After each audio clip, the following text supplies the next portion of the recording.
The crowd looks great from up here. It's very, very impressive. It's been a wonderful afternoon. It's certainly a glorious day. And isn't it nice to be able to assemble peacefully and engage in free speech and enjoy everything that this country gives us? I know I'm proud of that, and I'm glad to be a part of it. And thank you all for coming out.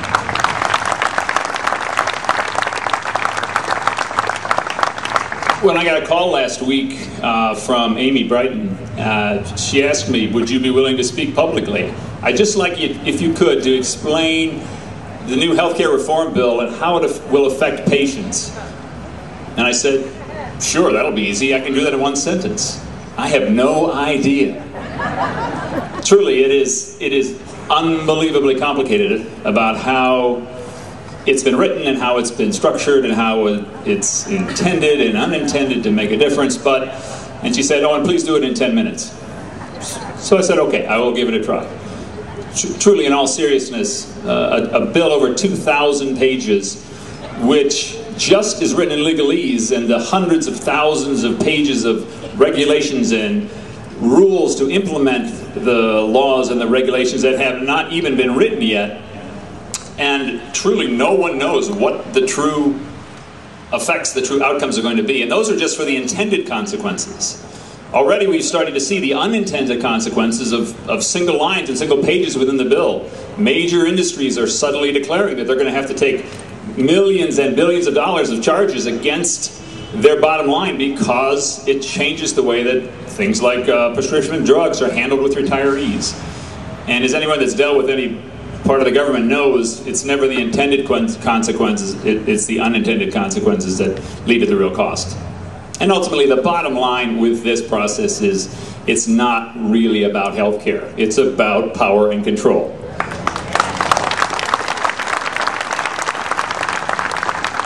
And I think everybody gets that. Certainly the doctors that I know, and the doctors, and we talk about this a lot clearly, and the patients know that. We know it at a very gut level. This really isn't about healthcare.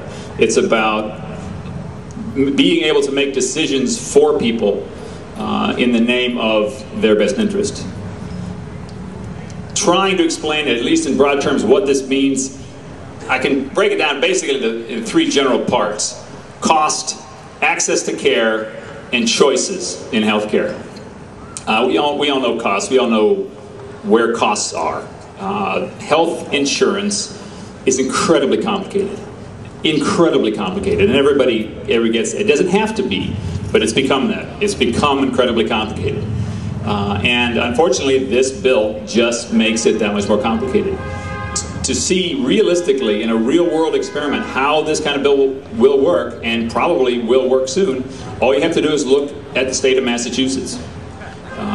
Because ultimately, the main tenets of this bill have been put in place in Massachusetts and have been there for about the last 4 years. Now, this affects our family personally because my oldest son is about to graduate from a college in Massachusetts and be a Massachusetts resident. And so I've been watching pretty closely about what's happening. The underlying issues are the law requires that everyone must carry health insurance, and all companies must must issue a health plan when it's requested. And I think about health insurance. Health insurance is unique among all types of insurance, and that's part of the problem. Health insurance is not like car insurance or house insurance or fire insurance. Health insurance is health maintenance. And I'm all for health maintenance. I talk about it every day. But you can't fund it with an insurance policy. When our car needs an oil change, we don't use our car insurance to change our oil. If we need a new roof, we don't use our homeowner's insurance to get a new roof. We use our insurance when there's an unexpected or catastrophic event and we need to recover from it. Health insurance, for good or bad, has evolved into a maintenance program that often pays from the very first dollar, and because of that, costs are out of control. And unfortunately, this bill does nothing to control those costs. And talking about health insurance is hard because a lot of people like their health insurance. I mean, that was one of the main tenets of the campaign to get this bill passed. If you like your insurance, you can keep your insurance, and if you like your doctor, you can keep your doctor. What they didn't say was, your insurance is probably not going to be there, and it's very possible that your doctor won't be either. So Speaking realistically on cost, when patients know that they have to get a plan if they ask for one or pay a small fine, and insurance companies have to offer them, as they're doing in Massachusetts, they wait until they need it. They don't carry it, they pay the small fine, they wait until they break their leg, they have an accident, they find that they have cancer, they find that they have diabetes, and then they go and they purchase the insurance, and it has to be written for them. And then they use the services, and then when they don't need them anymore, they cancel the policy. This has been going on for 3 years in Massachusetts. This is human nature. This is what people do. This is what businesses do to help affect their bottom line. It's just human nature. That's the way it's written. That's the way it's going to play. Now, of course, costs are astronomically high in Massachusetts because what is coming in premium payments is a whole lot less than what's going out to pay for care. And even this week, the issues are, the insurance companies are saying, we need to raise our rates. We're losing money, we can't do it. And they went to the state and the state says, no, you can't raise your rates. But we have to raise our rates, we're losing money. No, you can't raise your rates. Well, then we're not going to write policies in Massachusetts. No, you have to write policies in Massachusetts. And right now it's going back and forth to see who wins. But ultimately what will happen is the insurance companies will either lose money, leave the state, or go out of business. And right now, there are 49 other states there where they can go and where people can go to get other policies. But if this becomes a national policy, if this becomes a national program, there will be nowhere else to go. I think everyone here would agree that America has the absolute best health care in the world, bar none.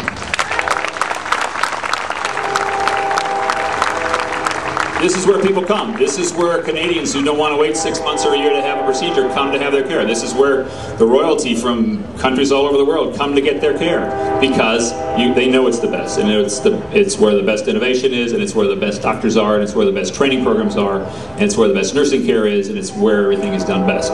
Healthcare financing, is that left or to go? Left. Healthcare financing is broken, and unfortunately this bill doesn't fix it. The issue of access is one that they're seeing in Massachusetts. When you suddenly insure millions of new people, a lot of them are going to want to see a doctor. And Massachusetts has one of the highest percentages of doctors per capita. And patients are waiting 4, 5, 6 months because they can't get an appointment. And nothing in this bill or in this program is encouraging anybody to go into medicine. Because as well as healthcare costs, there are education costs, large debts, and defensive medicine costs, and we all know where that can go. But nothing is going to make that better. And as access goes down, wait times go up. In the real world, everyone knows that the only way to decrease costs is to decrease services. We can let somebody else make those decisions for us, or we can do them for ourselves. Health insurance often is, health insurance, however you want to phrase it, is often considered a right. I believe it's dangerous to characterize it as a right, because ultimately a right means that someone else is going to have to pay for it. I believe that healthcare is a responsibility.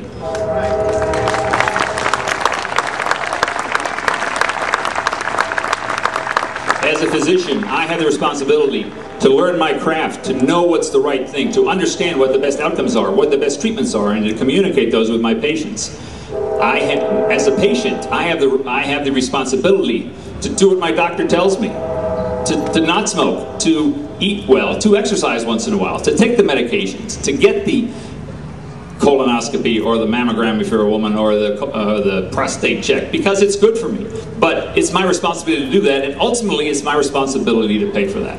And as hard as that is, and as difficult as it is, if you give that choice to the government, it will not be good. And ultimately that's where choices come in. We can, if we allow this to continue, give up our right to make our own choices. And you can see it in Massachusetts now, and it's going to go national. We have to get engaged. We have to get involved. We have to let our legislators and our leaders know that this is unacceptable. We all know how broke Medicare is becoming. We all know how unfundable Social Security is. We have to engage. We have to let people know. Because ultimately, remember, the government does not provide health care. I provide health care.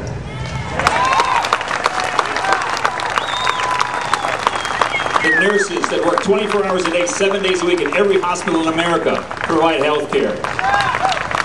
The ambulance drivers, the EMTs and the paramedics, and the dietitians and the pharmacists and the physical therapists, those are the people that provide health care. Those are the people that need to support. And I encourage you to do the work, to stay involved, as everyone has been said, and make a difference learn the system and learn how to make it work for you. Thank you very much.